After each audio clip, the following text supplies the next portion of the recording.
Hi, I'm Robert DeBortoli, and along with my collaborators at Oregon State University, I'll be talking about real-time underwater 3D reconstruction using global context and active labeling.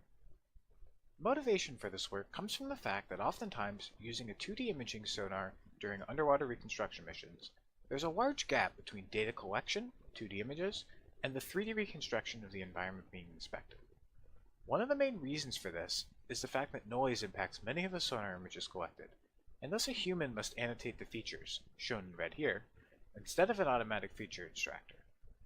Human annotation is a time-intensive process, and every frame captured cannot be annotated by the human.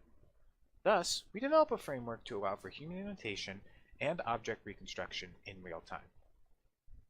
As an example application, imagine a cinder block is being inspected. As the object is being imaged, our CNN analyzes the imagery and determines whether a frame is informative or not.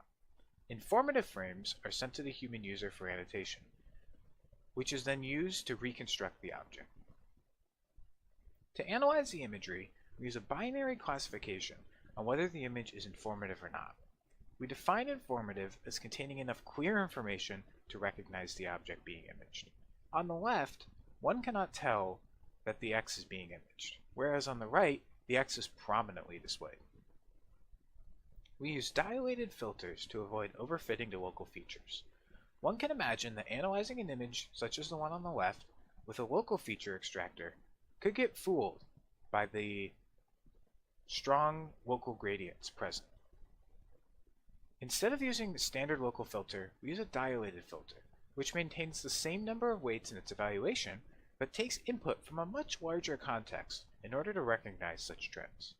In our paper, we quantitatively confirm these performance increases, especially in the case where test objects were different than those trained on. After the imagery is analyzed, a small subset of very informative frames, on the order of about 5, are sent to the human operator for annotation, as seen in red here. Then, using a factor graph optimization technique, these annotations are projected into 3D. We quantitatively confirm that our method not only chooses informative frames, but that these frames can be annotated to produce accurate reconstructions. We can also see this qualitatively.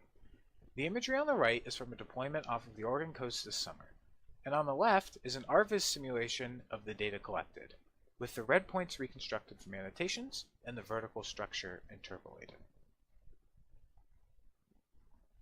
With that, I would like to thank my co-authors, funding sources, and lab mates who helped with this work.